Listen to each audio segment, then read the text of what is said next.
Come on, no. Oh, we're running out of time and this isn't done. Good morning, Terry. How's that MacBook Pro going? Yeah, it's going great. I mean, it's just we're still trying to finish up a few details. Okay, what's up? Can you take the truth? Your job depends on it.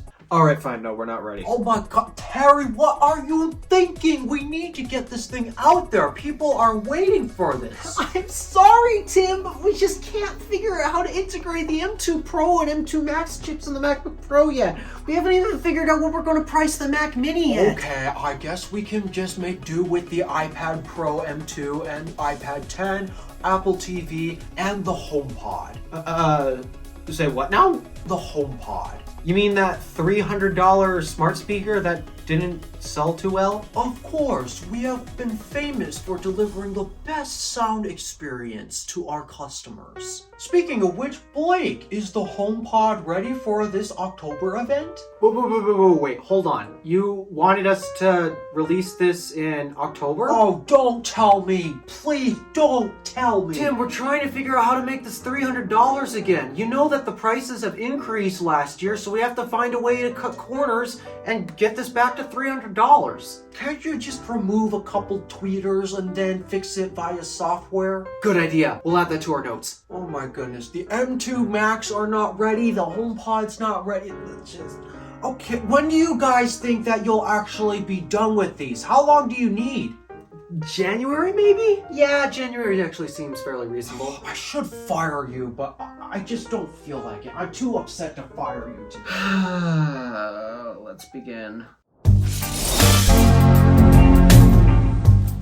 So that was a surprise. Did not expect Apple to drop these little pieces of news for us, but hey, I guess we finally have M2 Pro and M2 Max. If anybody's excited for that, which I am not, because let's just get into the products they released. So yeah, M2 Pro and M2 Max, those are new chips that are out. They are much more powerful than the previous M Pro and M Max chips, which of course they should be more powerful. Those are great, but let's talk about the products that they put them in. Starting with the MacBook Pro. Yep, they got updated, and yeah, you can tell how excited I am about it. And the reason why I am this excited about it is because my M1 Pro, MacBook Pro, is still doing just fine. Like, seriously, I have zero complaints about it other than the fact that it doesn't have a touch bar, and I think it could use a slightly better port selection, in my opinion. Okay, the MacBook Pro did finally get its HDMI 2.1 port that you all have been begging for, even though we have a clearly better and more superior standard to do display output like that. You all know which one I'm talking about.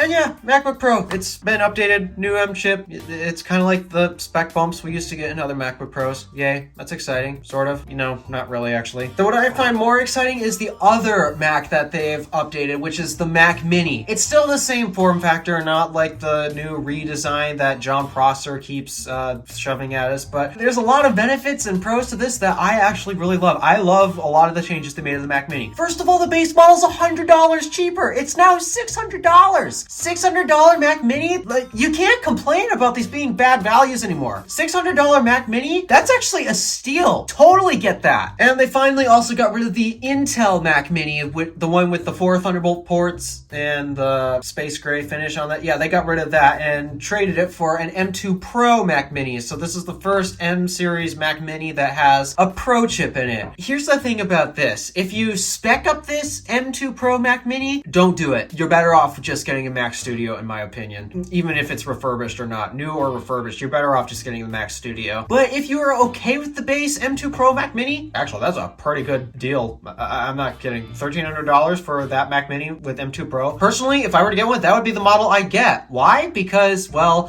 if I were to integrate a desktop like that, I would need a very thin, easy to hide desktop, because it would be really nice if my music set actually had a dedicated computer where I could just leave everything plugged in, or, well, the better solution would be just get a Thunderbolt dock and use my MacBook Pro. But if I had to get a desktop for it, Mac Mini M2 Pro would probably be the best choice, considering it has 4 superior ports, the same 2 inferior ports, the other ports that we don't need, but still, that would actually be the desktop computer I get, and it's M2 Pro, which is more powerful than my M1 Pro, so that would satisfy my desktop needs to be more powerful than my laptop needs. Yeah, that would be the one I would get. That's the one I'm mostly excited for, because I've just been waiting for that Intel Mac Mini to die because seriously, it was not a good one, especially considering when the M1 Mac Mini came, it just wasn't great.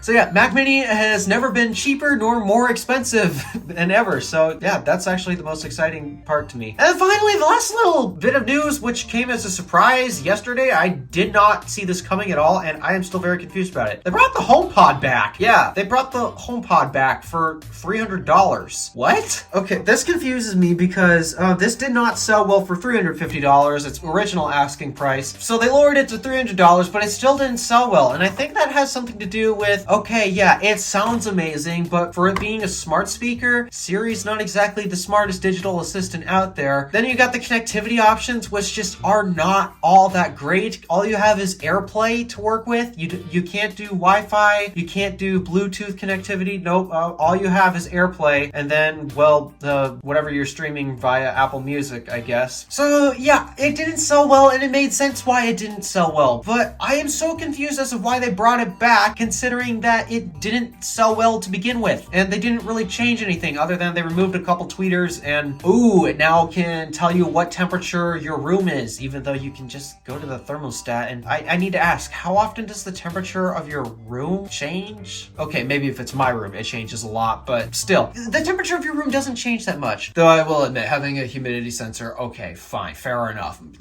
Maybe that's worth it. No, it's not. It's still $300. I do not expect that to sell very well. It didn't sell very well when it was $300 last time. I highly doubt that bringing it back today, especially when the economy right now is total. Yeah, it's not going to do well. That's my prediction. If it actually does well, what do I do if it does well? If it actually does well, then I guess I will switch to using Windows to do all of my work for a week. I hate using Windows, especially by the last video that talked about Windows. But alright, yeah, quick little news drop. Gotta get this video out because I'm always late. So here we go. Thank you for watching. Do me a favor and interact with the stuff below. My name is DeWolf, Random Alpha, signing out.